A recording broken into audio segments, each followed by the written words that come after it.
outside of some, variables that might perform favorably over time, the South African economy, even in a context of favorable advances for certain parts, in certain forms of capital in the society, would still misfire for most. And I think that was the starting point. And I'm hoping just, Chair, as I make a few inputs, just to maybe share a few slides, which I think really touch in the context that we find ourselves in. We've got the local government elections coming up in the next while, of some of the localized economic and microeconomic realities that we're faced with that are potentially, things that have a very real bearing on how people can experience this economy as something that is theirs and that they can have and feel that they have a stake in. So I'm going to share my screen just briefly, just to present a few ideas that are in the book, and I'm not going to try and give too much away. I think the colleagues, Comrade Kenneth and the Comrade Sonia, are going to really, I guess, give us some of their own reflections and respond to what they see in the book. But we'll also have, I guess, an opportunity to hear from colleagues, many of whom have read the book, that are on the call today, some of their reflections and what it is that it provokes. One of the chapters in the book is titled Securing the Base, the Home and the Future. And I wanted to share this picture just as we start, because this is a picture from a place called Sada, which initially had started as a resettlement camp after people would be taken off of Robben Island. And there would be many such places, Lingelihle, some people would be taken to other places in what was then the Northern Transvaal. And Sada was one of those places. And with the coming into play of homelands, it went into the Ciskei homeland. And it certainly wasn't too far from other homelands such as Transkei, which was on the other side of Queenstown. And I put that there because that image is from 2021. It's not an old image taken from the Ciskei Small Business Corporation. It still is there. It looks like that. It's a place that was meant for small business. And ostensibly when we got there, it was closed. So let me just take that down. Yes, so where we start, I think, in that particular analysis is to say we've actually moved backwards in terms of employment. If you think just solely about a province like the Eastern Cape and the type of institutional and structural history that it comes from. And not too far from the first image is this factory here. And I'm told and led to believe that it used to be a textile factory. And clearly, no longer is a textile factory. And I think this is indicative of the contrasts that one would see, not just in the Eastern Cape, but in the South African reality, which is far from homogeneous in any shape or form. So in a way, you see down at the bottom, thriving, agro-processing operation in the East London IDZ, around the coastal belt. And then in the top picture, you're seeing a very neglected industrial ghost park. And this is a story that you could replicate in many other provinces. It's not unique to the province of the Eastern Cape. And I think the book for me was about how do we respond to this particular reality, this lived reality for many people, as a starting point towards a value chain type approach that is really focused on the importance of economic relationships between firms, subsectors, households, workers, and many other unemployed and many other economic actors, including the unemployed, including those that are old and young. And that's why I speak about these issues of social reproduction and how those frame debates on consumption, production, exchange, and distribution. And in a way, I have to look at policy because policy is an outcome of contestation in many varied forms. And these relationships, I argue, can be fashioned in particular ways. They're not immutable. They're not given from some divine intervention, but are an outcome of our own actions. And in the context of the Eastern Cape, our policy actions have to be geared up around overcoming the cheap labor basis of the province. And of course, this agrarian and industrial duality that is captured there. And I call this the task of really overcoming the native reserve, which I think, when we think about the native reserve, is not only about the former TBVC states, but in many ways, our townships on the periphery as well are a critical part of the native reserve. And that's why, people wouldn't be shocked. Native unit, native yard, NY, NU, very much part of even the lexicon and how we've come to understand the places that we inhabit. Now, I think there are three things that we can do. not just in the Eastern Cape, or three things that we need to harmonize. Maybe let me put it that way. I think the first one is around this issue of social policy and how do you enable, protect, and make more resilient the consumption baskets, in particular of many of those that have been skipped by the advances in social protection. 18 to 59, unemployed, structurally unemployed, locked out of forms of economic participation, of which waged employment is but one. And in many ways, you see this in the Eastern Cape, where the reality is that is one of very old people, very young children, and a very hollowed out working age population that, like myself, is here in Johannesburg or in many other instances out in the periphery of places like Cape Town and many other parts of the Western Cape. Similarly, I think with the industrial profile, as uneven and as scattered as it might be, and even with the ghosts of the old industrial decentralization programs, there's scope for us to really stimulate specific economic activities that can promote structural change. That is about producing new things, adding value to those things, and benefiting from some of the advantages of investments in manufacturing, increasing returns to scale, technological knowledge and other forms of spillovers that are able to not only benefit just the sector in question, but also can be diffused across the society in ways that enhance overall productivity and also employment in many instances. And I argue that there are already instruments that we might have at our disposal to think about these things: tax incentives, procurement, concessional funding frameworks, and even cost-sharing grants. And of course, all of these things are not possible if we don't have a developmental type of local governance. We speak about a capable and a developmental state.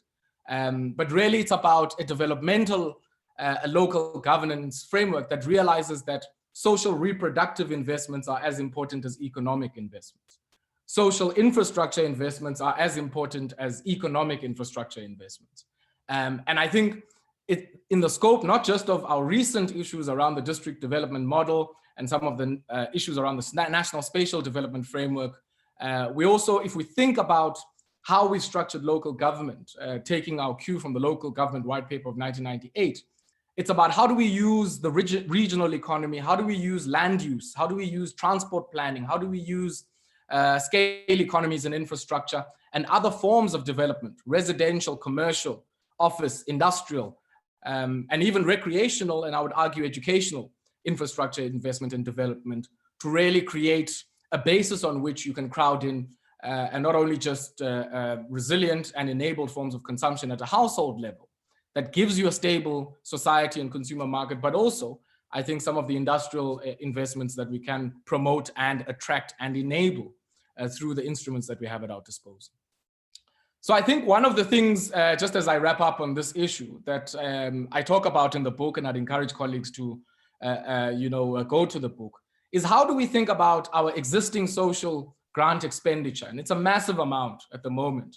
If you think about just the child support grant and even the old age grant in many of the rural provinces, those are the large grants, and you would have, of course, many other forms of grants. But in Limpopo, Mpumalanga, Northern Cape, Eastern Cape, and I guess to a lesser degree, slightly in KZN, those are the large forms of expenditure that we have, and yet we haven't been able to make sure that from a market structure perspective, those don't end up being a one-way trip or free cash flow for some of the large players in our entrenched food system and end up just bolstering their margins, making their balance sheets look good, while actually we're leaving some value on the table in foregone local production. And by local production, I'm not only talking about commercial scale production and commercial scale distribution, but even some of what you see, for instance, in that feed production lot that's out there in Guapata, where the concern of that cooperative was, we're producing all of this stuff, and beyond some of the needs of our own livestock,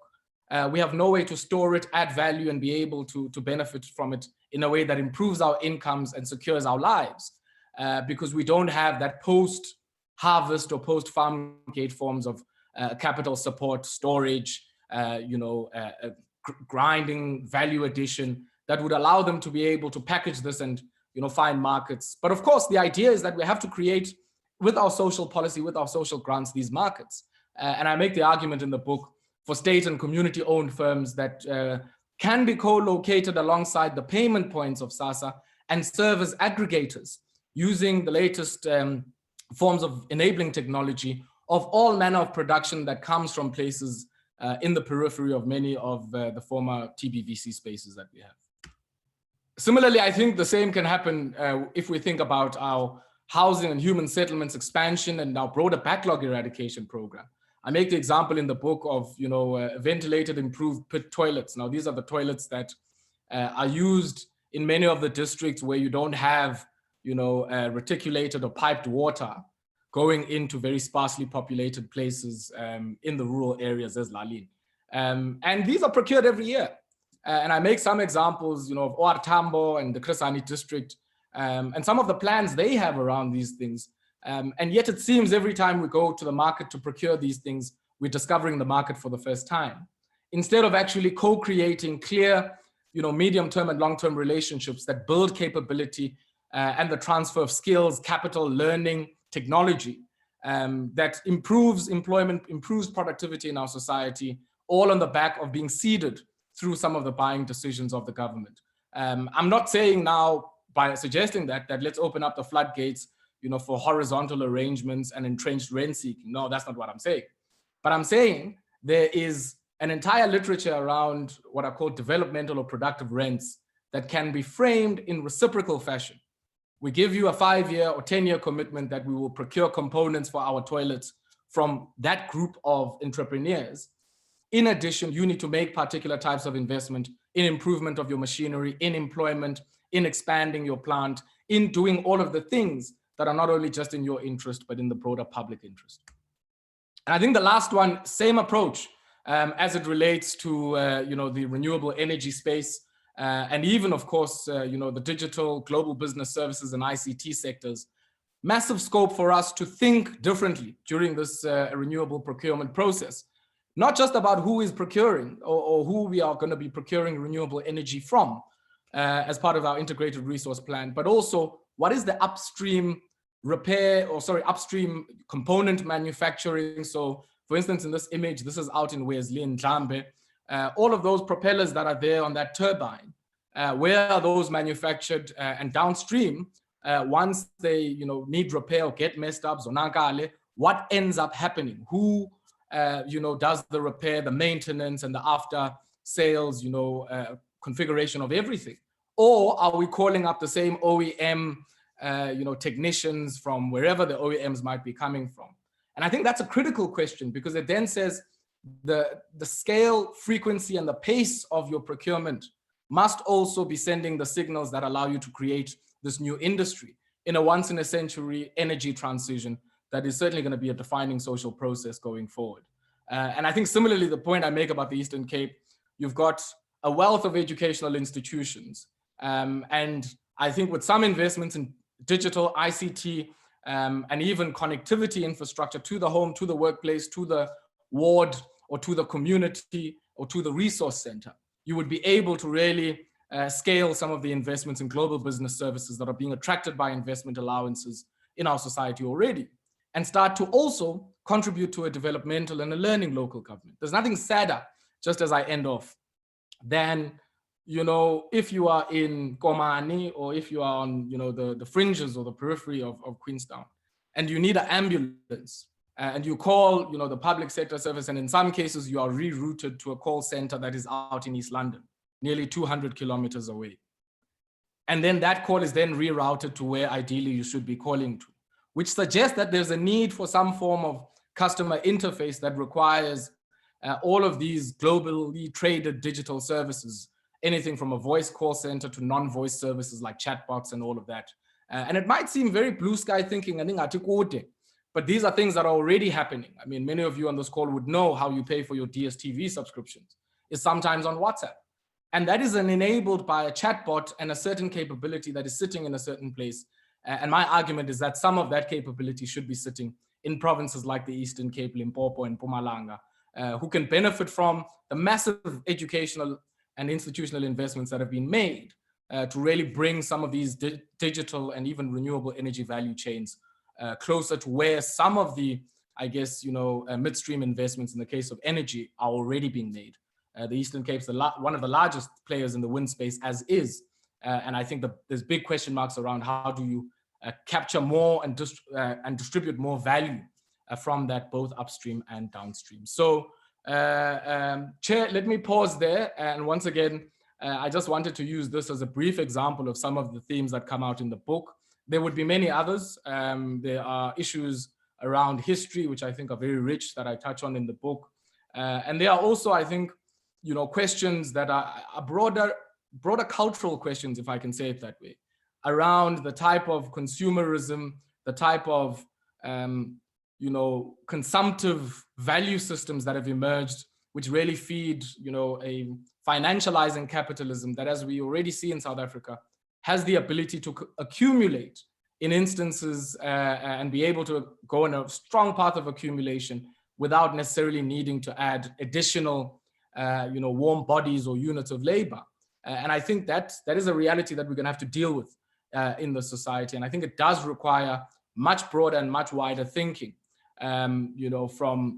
from the society, from policymakers, from people who are owners of capital, from people who allocate and make decisions over capital. But even, I think, at the more micro level of power. And that's why I started the first chapter going back to, some of what we might have seen in the video just before we started, to the experience of the community of Umlungisi in 1985, and that micro expression of people's power. Because I think we are at a stage now where that is needed more than ever to respond to the deepening socio-economic and even social reproductive crisis that we're faced with in our society. And I think it does require critical voices, least of all from institutions like the O.R. Tambo School of Leadership, that are able to come forward and pursue this people's economy and become the economic activists that I encourage all of us to be in the book. Manbulela, Chairperson, thank you very much. No, Siyabulela, Comrade Tawe, and I'll ask you to please give me back my seat as host, and I'll proceed shortly thereafter.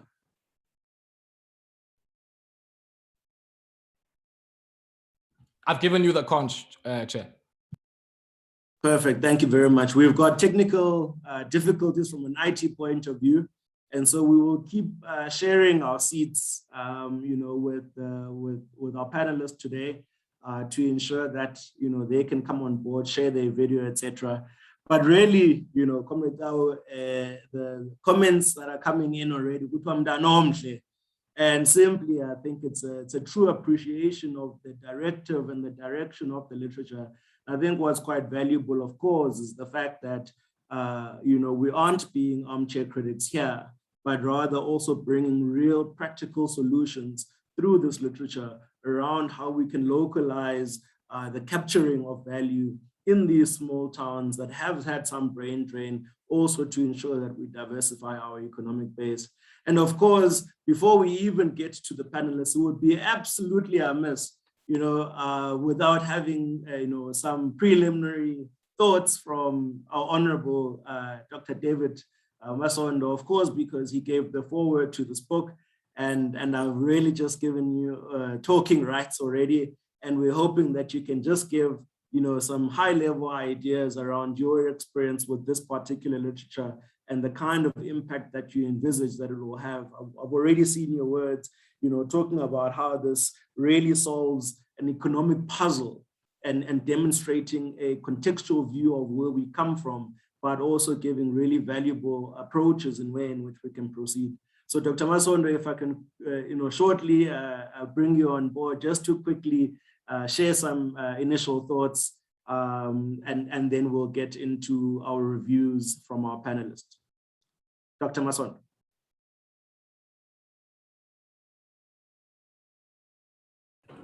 No, Swiso, you're really putting me on the spot.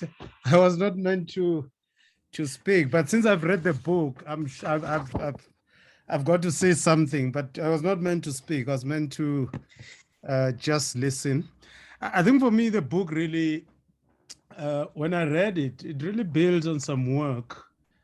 I may not make this explicitly, but I think it does build on the work of some heterodox economists like Harold Wolpe, who in the debate about the relationship between apartheid, segregation, and capitalism, in which he demonstrated the relationship between the countryside, which he classified it as a particular mode of production, how that mode of production articulate with the, if you like, the modern mode of production or capitalist mode of production. That is, the countryside does provide the labor to the center, that is the industrial centers.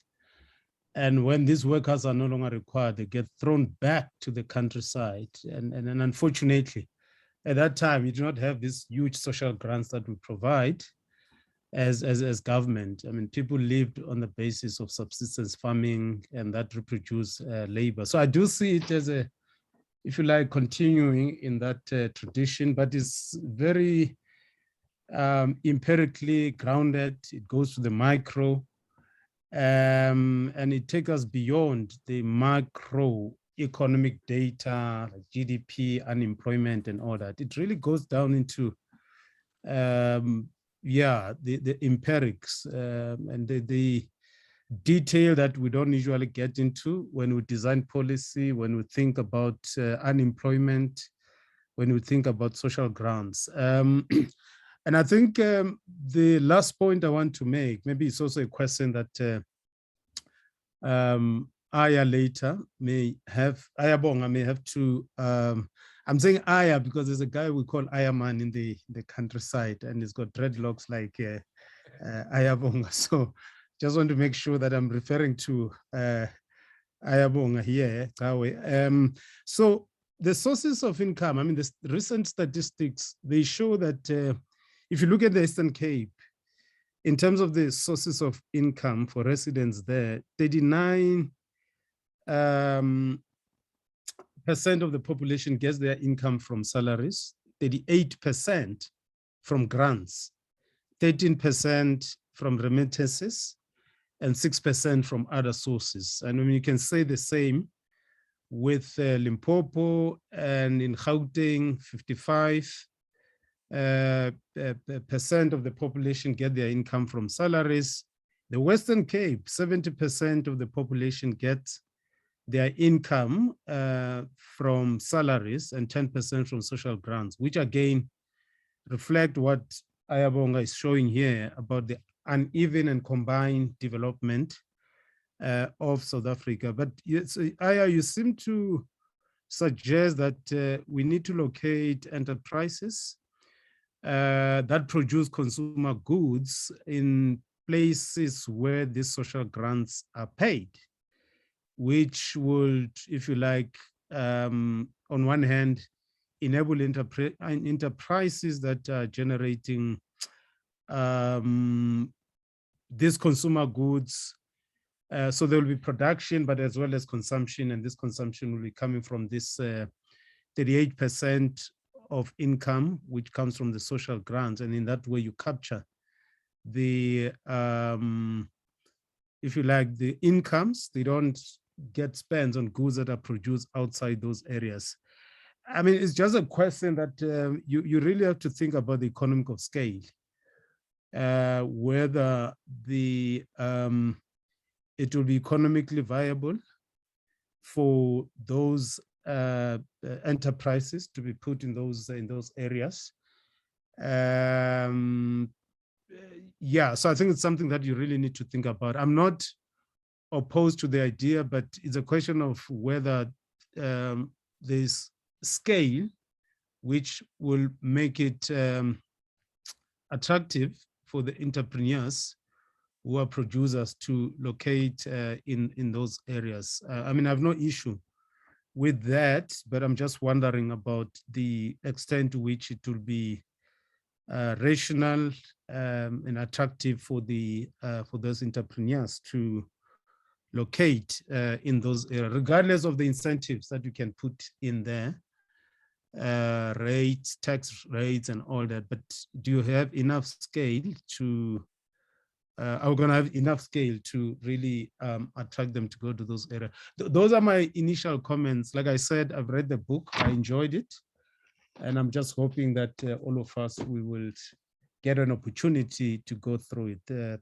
Thank you, Swiso, for putting me on the spot. No, thank you for honoring us, Deputy Minister. That was Deputy Minister Dr. David Masondo. He wrote the foreword on the book, and we absolutely had to ensure that he joins our discussion with or without his permission. We will ask for forgiveness later. And really, what I'm taking out of his comment, Comrade Tawa, is simply how does this idea of chaos theory overlap with the developmental imperatives that we're talking about? How do we ensure that a system view of the pieces that you are talking about, us moving, ensures that it creates this butterfly effect in terms of micro and macroeconomic broad-based and sustainable development? But I guess, that can certainly come into the chats as well and some of the discursive points, but really, I think fair points of engagement and some really good food for thought as well as we continue to build on what is really rich foundation from a literary point of view. So thank you very much, Dr. Masondo. And I'm sure Umusetawa will have some thoughts to share on that as well. So of course, without taking up too much time, we're going to have our first reviewer really then kind of share her thoughts upon consumption of the book and some key themes that really resonated with them, and maybe also some things for us to take home from here. And on the floor, I'm going to welcome Ms. Sonia Palatse, and she is an economist and researcher at the Institute of Economic Justice. She holds an undergraduate degree in economics and finance from UCT and a master's in economics from Wits University. She's previously worked for Civicus and the World Bank as an economic consultant, really focusing on a kind of developmental state and state-owned enterprises, particular focus on ESCOM. She really recognizes as a feminist economist and private financing for development as key areas of interest for her. And she is a fierce feminist and an activist for the development of our country and our people. And she also has acted as an economics facilitator for the OR Tambo School of Leadership. So she's really at home in this environment. And I look forward to all of the insights that she'll say, I think, upon having consumed the book. So Ms. Palatse, I'm going to make you a host just now, but we welcome you on board and thank you already for the insights that you're going to share. And again, looking forward to some really interesting nuggets and food for thought for us to take as we go to our respective places later this evening. 1 second, please.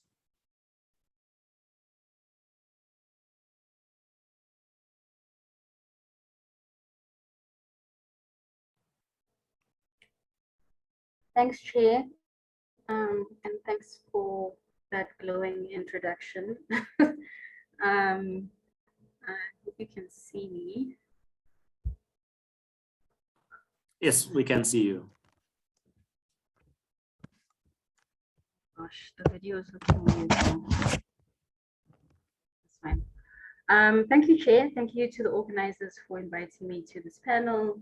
And of course, thank you and congrats to Ayabonga for writing The Economy on Your Doorstep. Ayabonga's book is, for me, bringing in a new era of economic analysis in South Africa that I believe is grounded in and also grounded in kind of a number of important disciplines like political economics and feminist economics that kind of sees economics not as its own standing discipline, but as kind of intricately linked to many other important schools of thought and disciplines. And after reading the first essay of the book, titled 3 Acres and a Cow, it was very clear that Ayabonga was intentional about telling a compelling story, and telling a story that is drawn from his own experiences growing up in the Eastern Cape, and of course his years of experience working with and alongside a range of people throughout his career. And this for me is feminist praxis. Feminists often say that the personal is political, meaning that our experiences as women, as Black women, as humans, cannot be removed from larger political and social structures. And I think Aibonga did a fantastic job of foregrounding kind of the storytelling element. You know, and he also articulates so well in the beginning when he explains that the economy is actually first and foremost about people. You know, he writes about how the economy is actually just merely a collection of people making choices about their consumption, their production, about how they live, under what conditions, etc. Aibonga, you are a natural, compelling storyteller. He writes with clarity, but also, you know, as a poetry lover myself, I was struck by the poetics of how you describe and animate your lived reality. You know, you talk of industrial cemeteries, and ideational prisons, and skillfully you know, use the word socially reproducing a different future. I really enjoyed that. It was a really just kind of immersive and yeah, just a nice reading experience.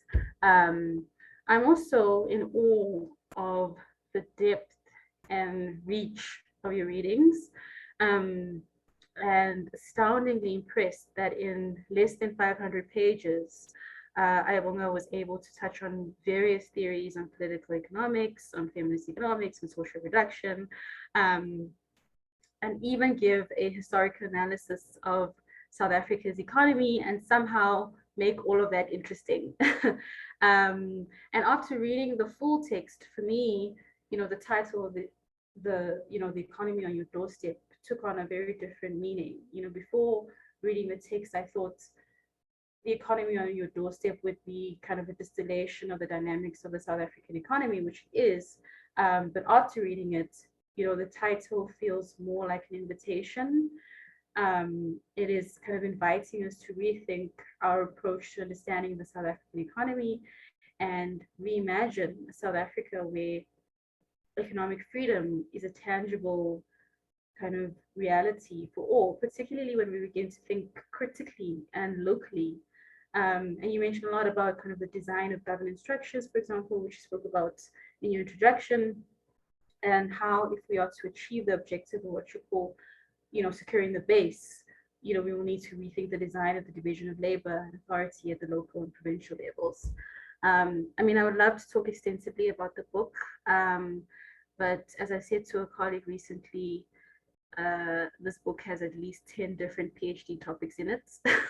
So, I mean, for example, the first part of the book for me read like an ethnographic study of the Eastern Cape, and I'd be very curious to see a similar analysis of all kind of the other provinces in South Africa. It would be interesting to see how their histories kind of overlap and diverge, and perhaps surface kind of different economic trajectories at a more localized level.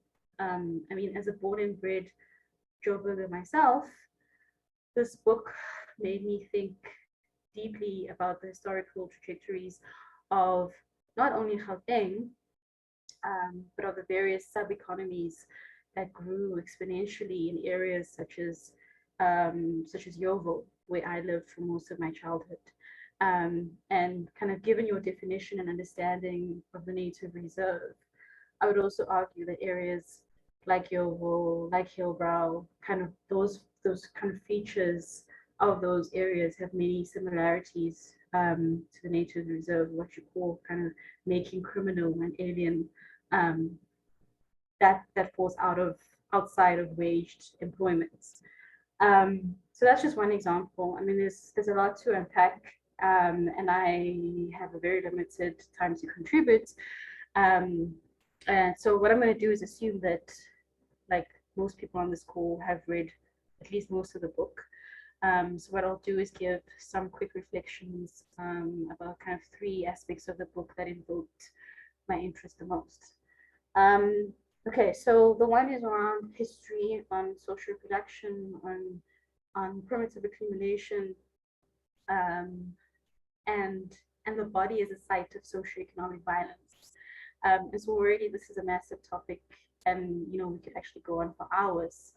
But I'm thinking about that Ta-Nehisi quote you have in the book about how ultimately the economics, the history, the sociology all land with great violence on the body. That's the quote, which for me was a powerful quote that reflects how the violence of the social, the economic, the political structures are kind of very much an everyday occurrence in contemporary South Africa. When you write about how quotes could have easily been referencing Nagi Dobeka or Lisa Umana, I was thinking it could very much apply to the many people last year who were held at gunpoint by the military while they were policed, while they policed mostly Black poorer areas to ensure kind of people's social distance. So yeah, thinking about this idea that before we are even able to intellectually disentangle the political, economic, cultural, and racial forces that are shaping our current context, we can literally actually feel its effect on our bodies and our lived realities. And in this book, there's a clear reckoning of the past to understand and navigate the dynamics of our economy today. I writes extensively about how the phenomenon of gross unemployment and deindustrialization, as just two examples, are not in any way accidental. And one can better understand how the current economy kind of misfires if we start to understand the historical trajectory of capitalism in South Africa, particularly in the 19th and 20th century. That the machinations of primitive accumulation, particularly during apartheid, that kind of violently stripped Black people of their political and economic rights, continue to have far-reaching implications for many economies that exist in South Africa. And that this violence was not physical, or the physicality of the violence, I think, can't be overstated and shouldn't be overstated. There is also clearly a systemic violence that comes with deliberately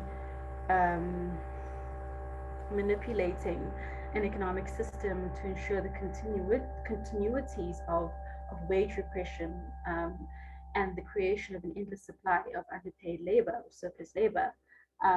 And how kind of the contemporary political economy of South Africa has not resolved in many ways the outcomes of the Glen Grey Act and kind of the watered down recommendations coming from the Tomlinson report. And of course, related to this, how the unpaid social reproductive labor of women in particular conduct or rather subsidized and continues to subsidize the role of the state in the absence of adequate social protection. And so kind of two key reflections that came out strongly for me from this, both are related. One is about kind of this idea of the crisis of social reproduction, and the other is about this idea of surplus populations. So, Marxist feminists call, have this term crisis of social reproduction, meaning that, as another feature of the many contradictions of capitalism, on the one hand, social reproduction is absolutely essential for the reproduction of the labor force and of human existence more broadly. But on the other hand, capitalism's orientation to unlimited accumulation tends to destabilize the very processes of social reproduction on which it relies.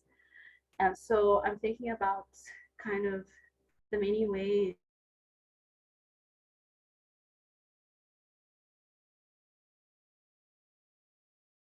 body, and also how, for example, the dearth of even the most basic infrastructure. Sorry, can you hear me? It says that my network is unstable. Okay. Yes, we can hear you. Thanks, Ms. Palata. So even like the dearth of basic infrastructure that that you write about in the book, that makes it near impossible to even conduct social reproduction in the first place. So very early into 2020, activists were asking very important questions about how it is possible, to wash our hands frequently, when there are no functioning water systems. And so I'm thinking about kind of the implications of this, for the so-called lumpen proletariat and surplus populations that kind of exist on the margins of South Africa's economy. But also noting that this is, kind of the very design and function of capitalism, especially financialized neoliberal capitalism, that in many ways converts or reduces citizens to consumptive agents, and more into users, as in users of technology. So what then does a worsening crisis of social reproduction mean for our current economic context? Given also the urgency of climate change, the IPCC report that came out a few weeks ago showed kind of unequivocal human-induced climate change. But more importantly, it is also highly likely that within the next 9 to 10 years, which is not a long time at all, we will experience a 1.5 degree increase in temperature, which is very catastrophic. We'll likely get much drier. There'll be a lot more droughts, etc.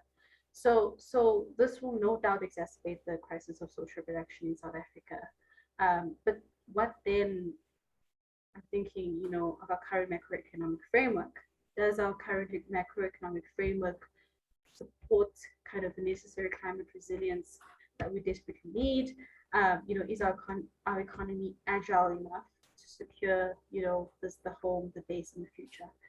And secondly, on this idea of surplus populations, which is a topic that is also what I would call intellectual curiosity.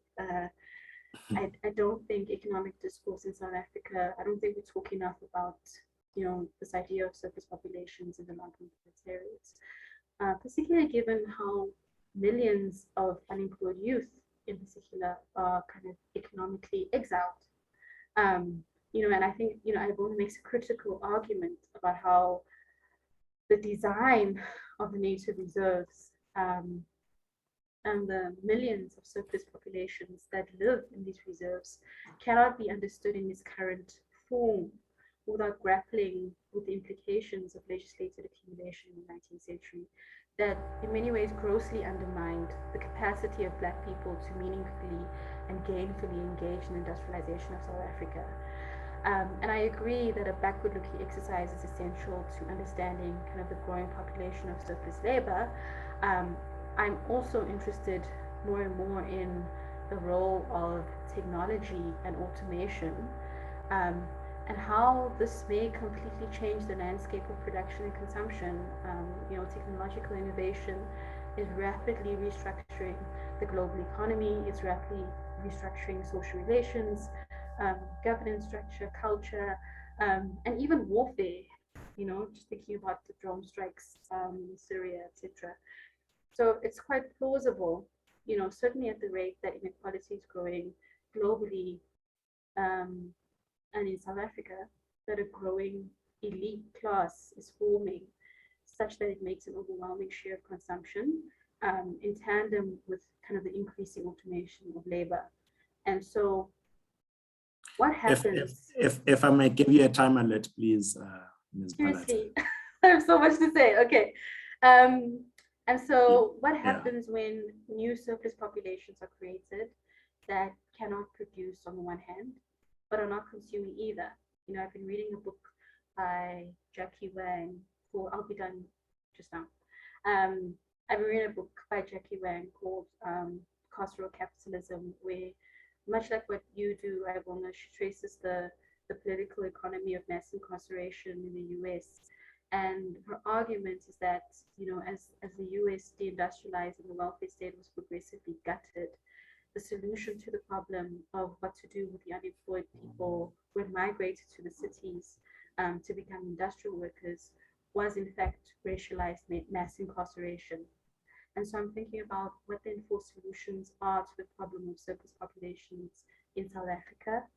And I'm also interested in the role that financialized capitalism has in finding newer and more rapacious ways of expansion and extraction. So could it also be that South Africa also has a growing lumpen proletariat that is under-consuming, and that this underconsumption is being solved by the creation of a welfare system that allows the proletariat to participate, the lumpen proletariat to participate in the economy as consumers without participating in the processes of production. And that the problem of underconsumption has been temporarily deferred or solved within the logics of capitalism by the creation of a debt economy that allows people to consume certain commodities using borrowed money. Question mark.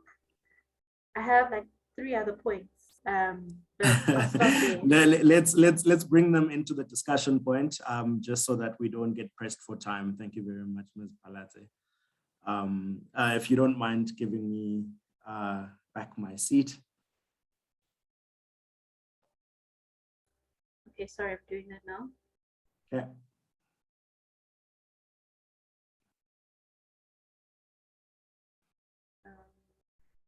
Wait.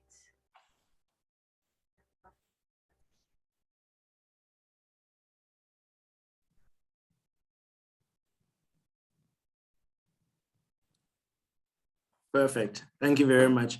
Yeah, and I mean, I think I really liked a number of points that you made, and of course, I won't belabor many of them, but you know, one of the things that I resonated in the points that you were making was how the writing style is creative nonfiction, right? Really, you know, bringing in some really artistic expression of some complex issues in a way in which we can also kind of journey with it in a way in which you can create an image in your mind when you think about a reproductive system from a social point of view.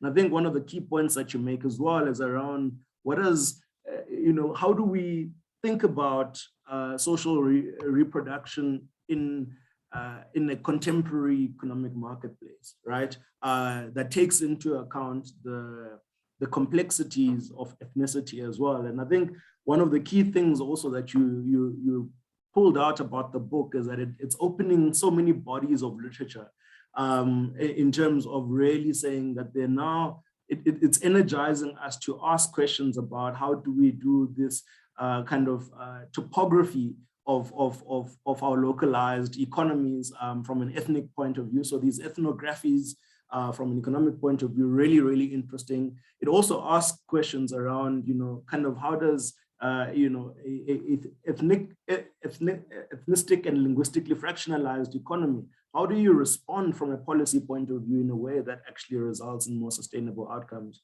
And I think that was, you know, really, really, I think, colorful reflections on a lot of pieces in the book that also plug into a lot of complex issues that have been tried to be solved in a global context. So really, really appreciate that reflection, Ms. Palate. And we're really just going to move on now to the next review. And you know, we'll welcome onto the stage, you know, Dr. Kenneth Creamer. He's an academic economist and is based at the University of Witwatersrand. He got his master's in law economics from the University of London, as well as PhD, as well as a gold medal award winner from the Economic Society of South Africa in terms of having the best PhD, economics PhD submitted in 2010. He's a rated NRF researcher with plenty of publications that you know, all of us from a bedtime reading point of view can digest. And of course also acts as a senior lecturer at Wits University, member of SASFE, which is focusing really on raising funds from an education projects point of view. He's also been appointed, of course, into the presidential advisory council on a 3-year term, and serving also with the OR Tambo School of Leadership. So again, no stranger to this school and no stranger to our country, just by virtue of the quality of his contribution to the economic and developmental discourse. And so we welcome you, Dr. Creamer, into this discussion, and we look forward again to some of the thoughts and nuggets that you'll share with us upon your consumption of Ayabonga's really, really riveting book. I'll make you host in half a second.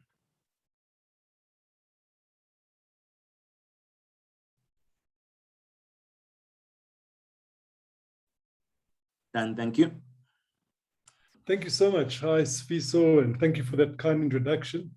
And hello to everybody, Sonia, Ayabonga, Comrade David. It's nice to be with you, and thank you for this opportunity. This book of Ayabonga's really is a fantastic book. And reading it, I was inspired to write a few notes. So I'm going to actually go through my notes, and I'm going to try and share my screen. I'm battling to do that a bit.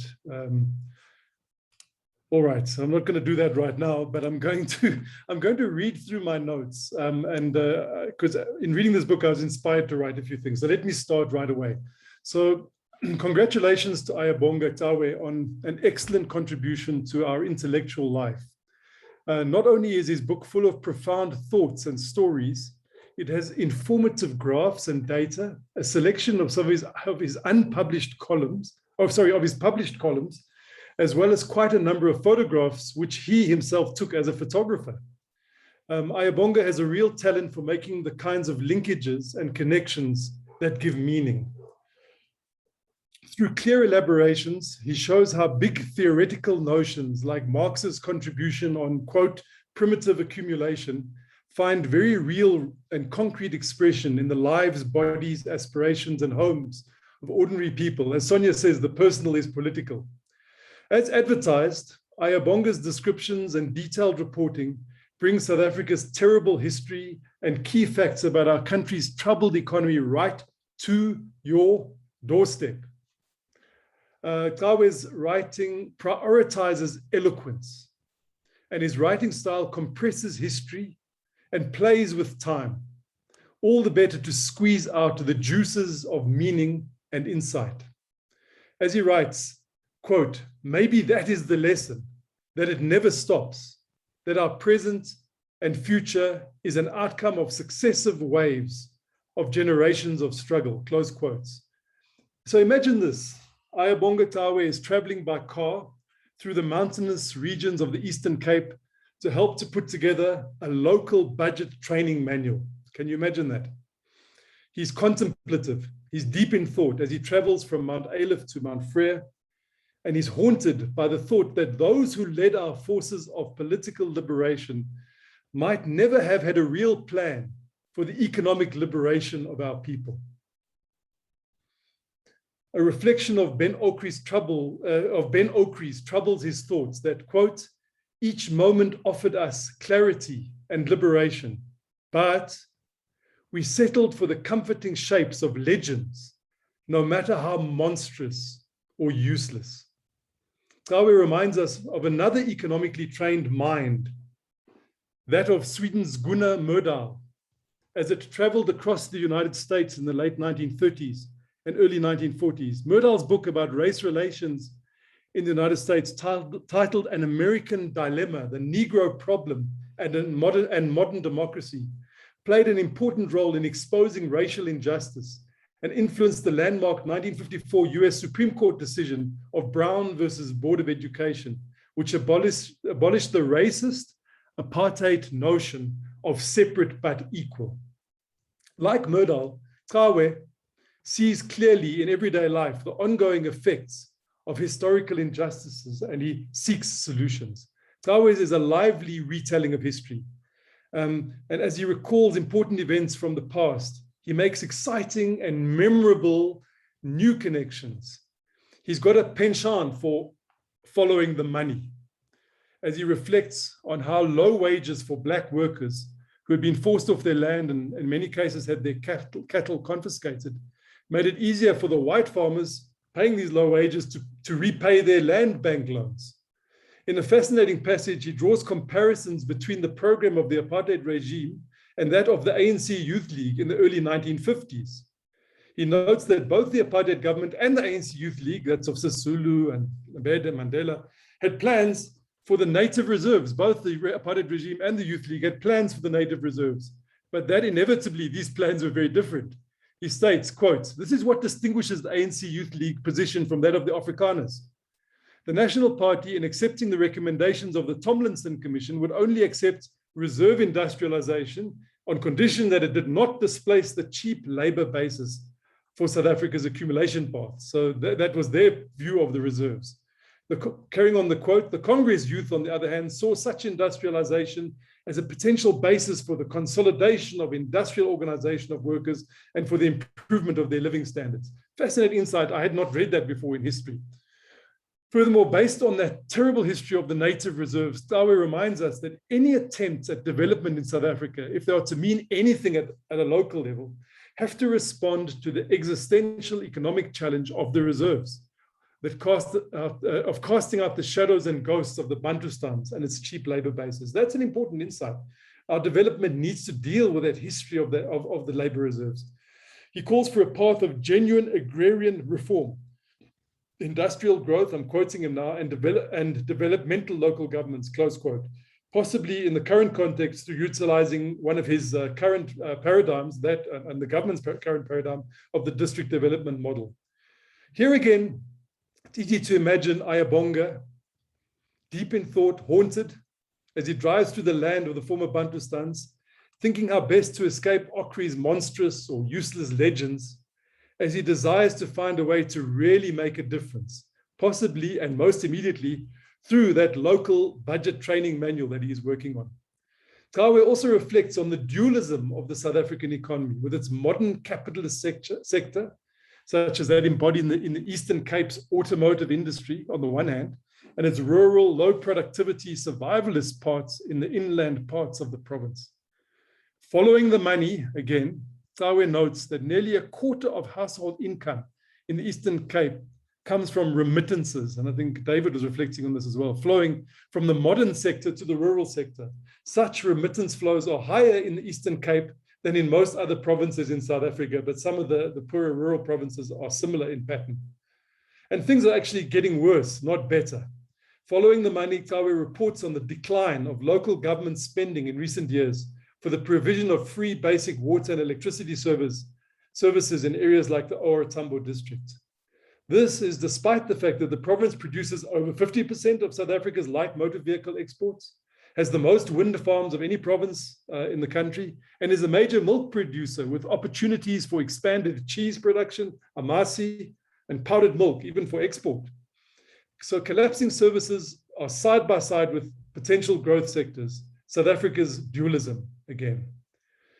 In Tawe's description, readers can imagine supply and demand curves stretching across the decades as he reflects on the wars, the laws, and the injustices upon which South Africa's colonial and apartheid cheap labor policies were built. He explains that the British Empire's abolishing of the slave trade in the early 1800s resulted in shortages in labor supply, and that this was exacerbated by the increased demand for labor that came with the 1820 settlers. The Nonkawuse cattle-killing moment of 1856-1857 then brought increased impoverishment and increased labor supply as people struggled for daily life. You can see the supply and demand curves of the labor market over the century. And then the rush for gold and diamonds, which unleashed more war, and the growth of mining and financial capital in South Africa's interior meant labor shortages again, demand for labor. As by 1903, South Africa's mines were short of about 129,000 African workers, leading obviously for Chinese immigration, Indian immigration, but also immigration in the region and from places like the Eastern Cape, and migration, oppression, and exploitation. Tawe reminds us that Governor Mbeki described the cheap labor model in South Africa as being best represented by, quote, as Governor Mbeki said, a backward bending supply curve. Now, we know supply curves are positively sloped, but he talks about a negatively sloped, backward bending supply curve for African labor. In other words, African labor was forced to offer itself at very low wages by this history. To work towards improving the Eastern Cape economy, Tawe suggests a mission-oriented approach, a la Mariana Mazzucato, who is with me and Ayabonga, one of the Presidential Economic Advisory Council members. His missions, His missions for the Eastern Cape are that the province should firstly secure its base through agro-investment for food and livelihood, secondly, secure its home through infrastructure-related manufacturing, and thirdly, secure its future through programs to promote digital technology, green energy, and tourism. He also has some very interesting ideas about furniture stores, Goma Goma in particular, and financialization, which I will not go into here. In the last part of his book, Hawe outlines a basic policy agenda towards a people's economy. Here he draws on his experience of current policy debates in South Africa. He brings a fresh perspective on the importance of prioritizing local development issues, arguing that we need to, quote, make our locales livable spaces to work, live, rest, and play, close quotes. Tawe convincingly suggests that the homeland industrial experiments failed because they attracted industrialists who are drawn by incentives and cheap labor. Rather, we have to attract industry into these areas for more than just stopping people from moving to the cities. This echoes again Governor Mbeki's critique in his 1964 book, The Peasants' Revolt, in which he says, quote, the plan for the border industries above all is designed to check what is a natural historical development, the drift of the peasant into the towns and industry. For the black peasant must not establish himself in South Africa's white towns, close quote. In his writing, Tawe positions himself, quote, alongside the people, as Paulo Freire expresses it. He mentions the role of dastardly colonialists like Cecil John Rhodes, but he also reflects on the experiences of ordinary people in their daily struggles, people like Maggie Tiobeka and her granddaughter Trebisa in Mlungisi in Queenstown or Kumani, and people like Mazule Walaza, who work in an agricultural co-op in Kwabata. Ayabonga is an economist who clearly cares about the people and who cares about their stories. To be honest, I think he's the kind of economist with whom you would probably like to have a beer. And from the music he quotes in his book, it seems you will likely be listening to artists like Big Zulu and Kanye West playing in the background as you partake in your libations. But long before he had beer on his mind, as a young schoolboy, Ayabonga remembers that one of his teachers told him that, quote, economics explains everything, close quote. This inspired him to further study in the field of economics, obviously. While the omnipotence and omniscience of the discipline of economics may have been a little overstated to the young Ayabonga, I have no doubt that those who read The Economy on Your Doorstep will find that economics explains maybe not everything, but it does explain quite a lot. I highly recommend it. Thank you. Thank you, Dr. Creamer. If I may have the seat, please.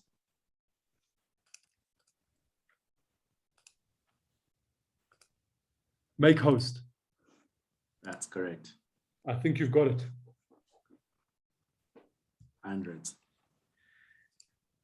Yeah, I mean, you know, what a nice approach also to the reflections on in terms of the contents of the book, Dr. Creamer, where you talk about a haunted author, you know, who loves people and stories, and I love that so much because it really sometimes it's so critical to bring the author on the journey with the reader, to almost feel like you know the author, to feel like you understand why this thing keeps him up at night.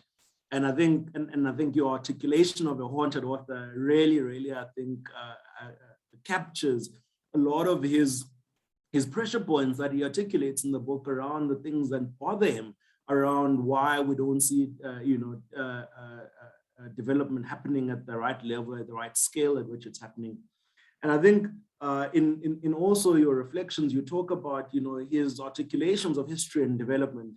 And you really, I think from that view, I was looking and seeing that it's really like it's a journey through this time capsule that goes through, as you say, these transitions between labor and supply dynamics over time, and how those must inform how we ought to understand what the complexities are before we start to build solutions that are ahistoric.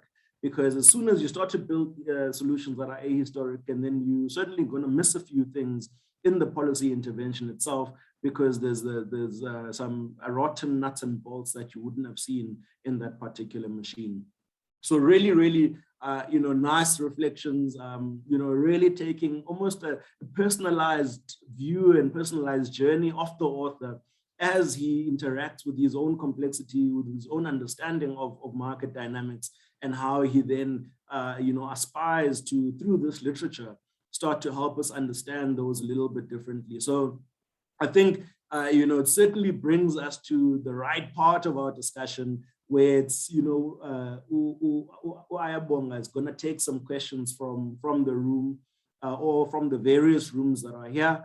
And I think what's more important is that this is not so much a conversation about economics, but a conversation about, one, the literature itself and the journey that it takes us through from an economic lens. And I think that will help guide the quality or the texture of our engagement as well, in terms of, when you read this or when you hear about these reflections, what kind of literature does it inspire in your own thinking? What kind of responses or additional pieces of work that we must start to think about building as we support young Black, incredibly intelligent, young people, in the way in which they bring a new complexity and a new dimension in how we understand policy dynamics as well. So really, really excited about the conversation that's going to come now from the floor.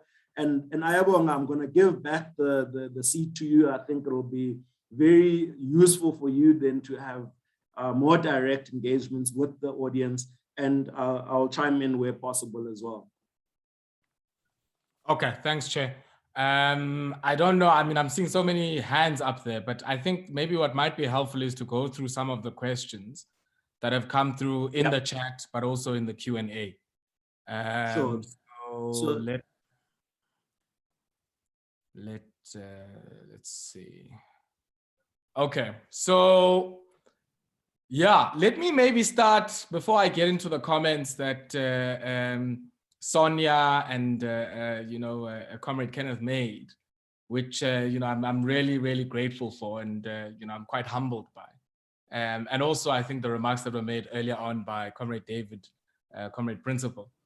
Maybe start with what Comrade David raised. And I want to thank Comrade David for, at very short notice, writing the foreword to the book, and really writing a very considered and very well thought out a foreword of the book, and his own assessment of some of the key messages in the book, which I found very, very insightful, and I want to thank him for that. And I think, Comrade David, you're right. A lot of how I view this interface between social and economic reproduction has a lot to do with the work of Harold Walpe, has a lot to do with the work of Nancy Fraser, Sylvia Federici, and even more recently, I think, the work of somebody like Asanda Pena, who is based out at UCT, but who for the longest time was out at WITS, on the role of what is happening in the ambit of the home and the implication of the interface and the economic relationship between the home and the firm. Or in many cases, for many South Africans, the home and the street corner, because many people just don't have work. And I think that's a very different consideration, and maybe Comrade Kenneth might disagree with this, but it's a very different consideration than what you might find in a multiple choice first-year economics test. You're highly unlikely to find that, and I think for me that was very, very intentional. And I think just on the issue of the scale, I think you're right. Even suggesting the use of SASA is not enough if we can't deal with upstream production and scale considerations. So for instance, I'm not suggesting that every SASA pay point must have a corresponding agro-processing firm. No, that's not what I'm suggesting. But I'm suggesting within the National Spatial Development Framework, you need to have some distribution of allocations of productive activity. So if you take, for instance, there's a corridor from Rebecca right through to Port Edward, and it's called the Coastal Transformation Corridor in the National Spatial Development Framework policy. And that corridor, you would imagine, spans about 4 districts, I think 2 metros, And of course, there would be different types of economic activity that are happening there. But the idea is that you don't want all of the SASSA money to make a one-way trip without any economic contestation to the pockets of some of the mainstream retailers, largely because of where people go and collect what is called in the Eastern Cape pay.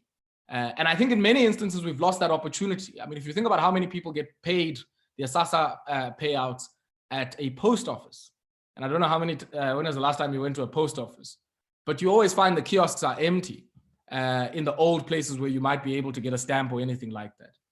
So the repurposing of those spaces has to make provision for this kind of aggregation that I'm talking about. So it's not about placing the industrial capability there, but it's actually about aggregating different forms of productive capacity. I mentioned, church gardens. I mentioned school food gardens, prison gardens, the work of cooperatives.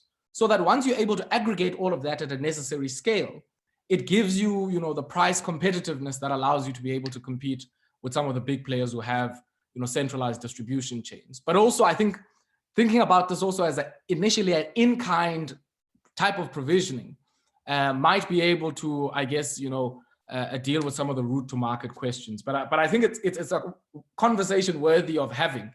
Not only I think just in government, but I think within, the broader mass democratic movement. Because I do think that one of the things we need to think about is how do we use our instruments to achieve some of the objectives, as Comrade Brian was saying in the chat, which are critical to this idea of radical socio-economic transformation of our society. Sorry, so I'm just happy to field the questions too, and then you can just respond so that you don't spend too much time scrolling through them. Okay, so the next question is really asking about, so in context, I guess, to what you're talking about, looking at these social reproduction levers. How do you look at those in context or in a single view of both urban and non-urban spaces, right? It almost, I guess the question almost suggests that the view seems to be dichotomous in its nature, that we're looking at social reproduction in a, for example, small town that has seen brain drain, or in an urban, highly urbanized space in Johannesburg. And so how do we look at those in the context of one policy framework so that we actually, I guess, walk and chew at the same time? I like that question, Sfiso. I mean, who asked the question? I don't know. Or is that, or are you, I guess, curating? Okay.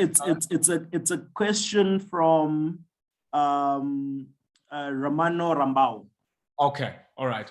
Thank you so much, Romano, for that question, because I do think there are large areas where there is some distinction between the urban and the rural, but there are also, in my view, more by way of commonalities. So for instance, if I take the Eastern Cape, Western Cape migration route, you would have more space in the village of Matjanja, for instance, than you would have if you are in Philippi. And by space, I mean physical space. But you would also have similar types of challenges. And I was saying to one of our colleagues at the SABC yesterday that it's always surprising for me, for instance, that the Integrated National Electrification Program is always seen as a rural program. Now we've got a big problem, Sfiso, of how do we upgrade our informal settlements? Before we even get to the township, how do we upgrade settlements that have been there even pre-1994, that are no longer temporary settlements, but are a permanent feature of our lives? How do you deal with in situ upgrade? So the upgrade where people are, rather than taking them and placing them somewhere else. And my concern is that some of our instruments that we think are just for the rural areas might be suitable even for the urban context, but we don't think about it. So an in-app program might be more cost-effective in dealing with the issue at Dangen village than maybe an issue that might be seen in a former village in the former Transkei, because of the distances involved in terms of your transmission network. Whereas in Duncan village, your transmission network is concentrated, there's more densified populations in your area. So I think it's not an easy question to answer, but what I think we need to be doing is to say what is similar in our instrument set that can deal with the urban issues, but where are the urban and rural issues interfacing? Because we know the history of even the urban periphery in South Africa is intimately related with, the displacement of people for all manner of reasons from the land and the ability to sustain themselves from the land in the countryside. So it's not just, in my view, I would have used the word agriculture, but I think it's an agrarian question, which is about livelihoods, not just at the site of production, where we are digging, where, we're harvesting, but even upstream and downstream. So in the machinery and the tech that we're using upstream and downstream in cold storage, mills, distribution, and all of these things hit up against all of these debates around network industries. Yeah. Our roads in the Eastern Cape, you'd know, Sfiso, in the villages, those roads are not meant to be mutually interacting, for instance. All the roads lead to the tarred road that takes labor and products out and into the village. But one village to the next village, you're not going to find a functional road network that facilitates not just social ties, but economic ties as well. Sure. I think that's quite an interesting point, in essence, saying that the missing piece here is a systems view of the developmental lacks, because once you see the system and then where the linkages are, where in essence you're saying an agricultural policy can't be absent a transport policy. A professionalization policy can't be absent a nutrition and poverty policy. And so really being able to have a systems view and then the interdependencies and the linkages that are related to that system, I think that's a very fair response. And we are aware that Dr. Creamer has a hard stop at 7:30, so I'm just going to invite him for any last comments that he's got, and then we'll see how we proceed with the additional questions. Can I just say something before Dr. Creamer comes in? Comrade Kenneth, your remarks really moved me. I didn't know you had a poetic bent to you. So thank you very much for those remarks. I really appreciate it. It's really a pleasure. Unfortunately, I have to run now. We have another meeting at 7:30. But Ayabonga, yeah, it's been a wonderful engagement. Thank you, and good luck for the rest of the meeting. Cheers. Thank you very much, Com. Thanks. Bye. Ciao. Okay, perfect. I understand that we had set that this was going to run until 12:30, but I think let's try and buy 10 more minutes. I do apologize that we are running over, but I think it's good for us to get a couple of more questions to our author, and hopefully really I think he can entice us also to invite others to consume this piece of literature. And I think the point that was made, which was quite interesting by Sonia Ayabonga, is that your writing style is inviting, and that it crowds in contribution. And that's the reason also that we can find ourselves having this discussion for the next 3 hours. But I'm going to try and cap it for the next 10 minutes. I'll take a couple more questions, and then hopefully then we can just round up. Sure. So there's a question here that in essence it talks about looking and examining the district development model. Would we not be correct to suggest that the success of one plan is heavily dependent on fixing the political environment, and that the one plan must be implemented in such a way that we can achieve that? And so I think and I'm just going to try, I guess, just quickly digest how I'm hearing the question, and hopefully then it'll give you a base from which to respond. I think from the book, the emphasis is clearly around leaning in on a district development model, and that as an enabler actually for more sustainable redevelopment and the social re-engineering of the environments that we're in. How does then this maybe proposed DDM as the one plan truly become a core enabler of that sustainable development in the way in which you articulate your thoughts in the book?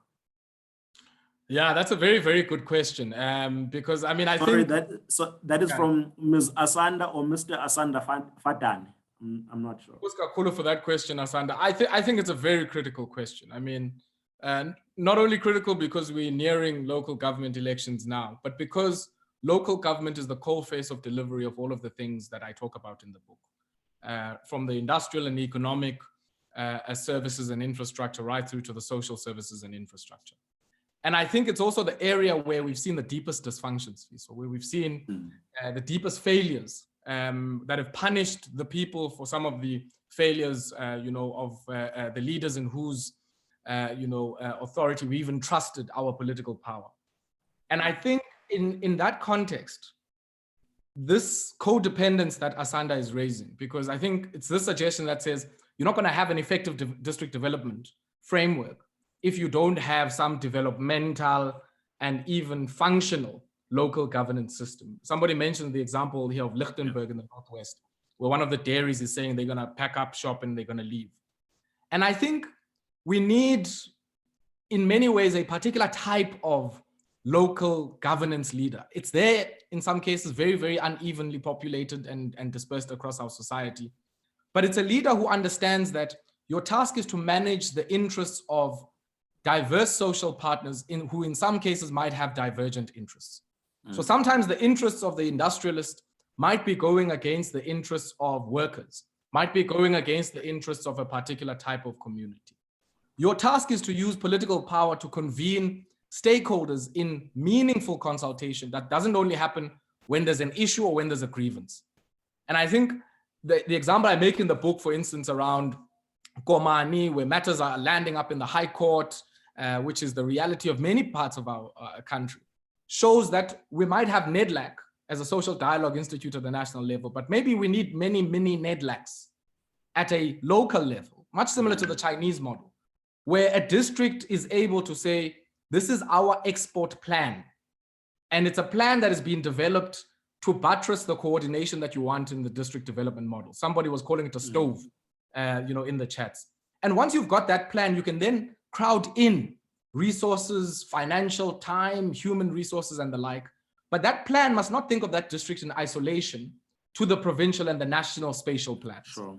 So if I'm in Chris Hani, my plan must not now be antagonistic of the plan of Amatole or even, Sarah Partman, but must find ways to be complementary to some of those plans, because the idea is that we must all be pulling in the same direction.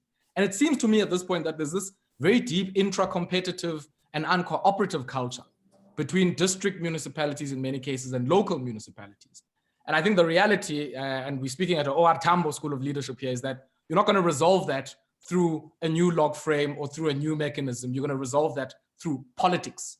And I think we need to resolve some of the issues around the distribution of political authority and do that in a way that harmonizes the functioning of local government. And I think that's something I'd love to hear some views on from colleagues as well. And I mean, I think the point that you're making there is quite an interesting one, that, in essence, the policy directive must be sufficiently generalizable and therefore applicable with a national agenda, provincial agenda, but particularly nuanced, which then says that it's got a localized taste and texture to it. And it often actually speaks to a lot of the literature that comes out of ethnic and linguistic fractionalization that talk about how homogeneous society are better at policy implementation. And so at a localized level, you find a lot more homogeneity in those localities, and therefore policy execution might actually be more effective with a localized context that is not at odds with the national agenda of industrialization, infrastructure, etc. Can I say something just quickly, Sfiso, on that? Because I think the ethno-linguistic issue you're raising is critical. And I'm not going to say a bit more about it, but I want to maybe share in the chat for the benefit of some colleagues. There was a paper Gov and Mbeki wrote after they'd come back from the island in the early 90s, where he was criticizing, I think it was in the African Communist, criticizing this perspective of demarcating local governance through an ethno-linguistic lens, because sometimes it doesn't correlate to an industrial lens. Sure. And I think if you look, for instance, at how the demarcation board has demarcated certain areas, we must ask ourselves, have we continued to demarcate our areas on ethno-linguistic framing? If you think about what happened in Vuwani, in Bekasdal, in Matatiele, where people are contesting the demarcation of their space provincially and even within the municipal governance framework. But I think I'll just share a link to the paper in the chat. Sure. And then there's a question from Tamsanga Zifune. And I think the question really, if I'm paraphrasing it, and you'll excuse me if I don't capture the whole ask, Tamsanga, is around BEE in the context of, for me, in this context of social reproduction. In essence, the assertion is that, of course, it hasn't shown the success that it was envisaged. So how do we rethink, for example, policies of redress that actually start to become historical in context, really historical and not ahistorical in the way some of the BE components are. And that will actually be a true enabler of this social reproduction. Yeah, I think BEE was captured by the individualism of capitalism. And I think the first stage in the evolution of BEE was indicative of that. This idea that it happens at the end of history. Fukuyama talks about the 90s as that period where capitalism or liberal democracy has no contest. And I think, at that stage, our formulation of BEE was captured not just by capitalism, but a financialized capitalism. If you think about the early deals and that kind of thing.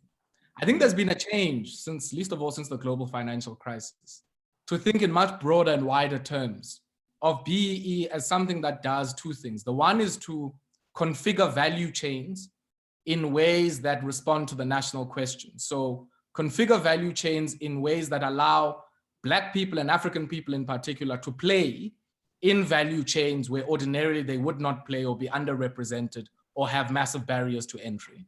And I think the second way is to deal with the representation questions. So how do you broaden the ambit of who is a demographic group worthy of representation in a BEE deal? And I think in some cases, that's been the domain of people who are well connected, who have done some of these things. But I think we're starting to see now the discussion shifting to much wider formulations of collectives that could benefit. So, this idea of employee share ownership schemes, worker collective, worker trusts, localization funds that are about embedding operational concerns and not just making our BEE people paper tigers, shares in the vehicle, but has no clear sense of, the operational dynamics. And that's why you hear people crying. I mean, look at the deals at Omnia, at Sasol, where people really were placed there and there were so many variables beyond your control that influenced your payoff, and you were stuck and locked in for 10 years, like 10 years. So I think we're learning a lot when it comes to how we do transformation. But I think what we need to do is to rescue it from the individualism of capitalism. No, absolutely. And I guess, it's come up in the comments a number of times. And the real big question here is where to from here, Ayabama? How does this move from, engaging literature that is illuminating for us, that gives us at least some sense of what is the art of the possible in how we could sustainably transform our economy, but how does this really come to life? How do we operationalize this thing? And what does it mean for me as an ordinary person? I think Usiliziwe asked that question says, this utopia, what does it look like, particularly at a layman's person, the person who's going to wake up tomorrow and try to work and try to express themselves economically? How do they consume this content and move forward? Thanks for that, so I wanted this book to be an anti-utopian type book. So to be a book, and I'm being genuine, to be a book that doesn't look to mask the very difficult tasks that are ahead of us, especially as a generation. I sign a lot of these books, and one of the common messages that I write in the book is that I think the economy is the site and the terrain of our generational struggle. There are no blue pills, there are no quick fixes. And what I hopefully present in the book are some tools that help you to go to the economy on your doorstep and to make certain connections that maybe before you read it, you might not have made, or maybe you would not have made it in the way that you now are making it after maybe you've read the book. And that was my intention in the book. Now at another level, I can't act like, I'm not fortunate enough to have access to certain spaces, or to certain networks that allow us to do things And I think for me, my lesson certainly that I draw is that we confront and overcome the native reserve in ways that are specific and that are responsive to the spaces that we're in. That might mean you go and you set up a repair, maintenance, and installation thing that's linked to some microgrid capability in solar if you're interested in securing the future. It might mean you want to contest the space in the timber value chain, right through from the forests, many of which are state-owned, through to the building plan regulations that sometimes elbow out timber, in favor of burnt bricks. So there's a role, and I say there's a role for us to agitate, all of us, in our homes, in the shop floor. And I think these are struggles that are not novel or new. The struggles for a shorter work week, the struggle for places to sleep in, school for our kids, recreation, places to shit in. All of these things are tangible things that we live with every day. And I think for me, the real lesson here is that, and we need to make sure that, you can't outsource. I think maybe we've outsourced for too long, even certain tasks in our communities. And it's really a book that I think is calling people, for some self-reflective self-reliance and to be active in changing their economic reality. And of course, there's scope for many organizations to assist us in doing that. There's scope for government, there's scope for the trade union movement, there's scope for civic movement, there's scope for the national movement. But I think there's also scope for our own collective organizations, Zoklala, to be able to deal with some of the challenges that we have. Because I think one of the things that have happened is that we've demobilized ourselves. And we need to make sure that, everything that comes into our communities. I mean, I think we've been so uncritical even in asking the question about malls. Yes, let's defend the malls because it's critical infrastructure that we use. But I think we can't give them a blank check if we're not asking questions around centralized distribution, who is getting what contracts where, and how some of that value is circulating in our communities. Because that's how we subvert townships and stop them from becoming dormitory spaces, but we make them productive spaces that are livable, where we can make meaning, where we can make places that have some significance, where we can work and play as well. Sure.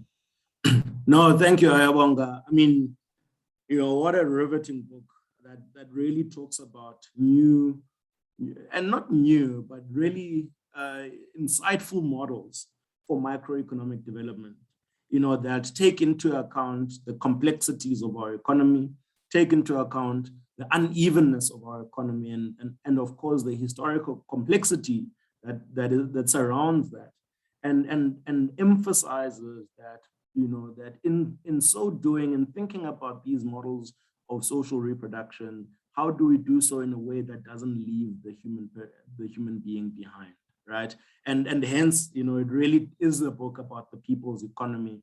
And I think it's incredible literature for the time that we're in, for the era that we also have a voice, and you're using your voice incredibly responsibly, and we appreciate your contribution to the literary space, and of course to the economic and political and policy discourse. And I think what I may even challenge is that, given the fact that you're saying that this book is saying that this country is all our problem, is that maybe you can think about potentially creating a blog page where people start to bring these micro innovations, micro solutions that ultimately can be digested and figure out and says, how does that translate into programs, projects that can truly transform the ordinary person, the human being in all of us, the child, the hurt person, the ambitious person, every essence of the things that we embody. So really, really congratulations on an incredible piece of work. And we wish it all the success. I don't doubt that it'll be etched in our history as a transformative piece of work. And we certainly look forward to hearing more of your thinking around, some of the pieces that we didn't get to discuss. I know there are lots of comments here from guys that would have really liked to address a whole lot of issues around state capacity and all of that stuff, and implications for the thoughts that you're putting on paper. So a real big congratulations. Yeah, Yes. sorry, my brother, to disturb you like that. I'm just thinking there are so many comments that comrades have made. And I think what might be helpful with the assistance of the OR Tambo school principal is to maybe jot some of these down, and we can take some time as people log off to just do that. And we can have somewhere where we just give some considered and well thought out responses. Yeah. And that can continue the discussion in that way. I think it would, we would be remiss to not make use of the very rich contributions that we've had today. No, Sabulela, that's good feedback, and Comrade Mbolo, we hope that you've taken that on board, and I know that there is a chat download button somewhere. I'm not quite sure where it is, and maybe we can send that to Classic Holdings as a text and figure out then where do we post the responses. I think, as you're saying, that these are really critical questions that are also part of the discourse that we're inviting people, and this is why we're saying that Ubuntu, for being so invitational in your writing style, and being so soliciting to the crowd to interact with your content as well. So really well done on that, and we look forward to seeing how this literature develops and grows. And I already see that you've posted there on the Facebook page as well. And I guess just to close off, I do understand that we had promised 7:30, and we are 15 minutes, behind time, and we have to respect people's time. So it is, firstly, our big thanks to the OR Tambo School of Leadership for being a platform, for being an enabler, as well as a champion and a sponsor, for Lomkhabul. There's content I wrote today about Lomkhabulu, and really, in the spirit of intergenerational information sharing, and you've been an enabler for Lomkhabulu, and we really thank you for that. We of course thank the enablers of the school, the board members, for continuing to keep this organization going. We've already thanked you, Deputy Minister David Masonda, for your forward. And for, of course, really being a sounding board for this young author. And of course, I think everyone who's here in the room, we've held you late at night, but with the ambition of really engaging you about the art of the possible in this complex country with a complex history. And we're hoping that you continue to journey with us as we solve these wicked problems that are upon us. And of course, back to you, Mr. Author, final thank you for really being a voice for young people, for young Black people, and for young Black men. We really appreciate the contribution. And of course, I think with your feminist contribution, there are many young women who appreciate the shares and the content that you continue to support all of us with. And so on that note, I would like to adjourn this sitting, and hopefully we will have many more sessions to continue interacting with the very wonderful nuggets in your content. Ngozi, cool. Thank you very much, and I really appreciate it. Ngozi.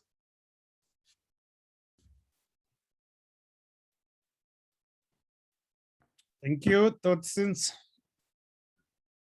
Dot scenes, principal. Bye.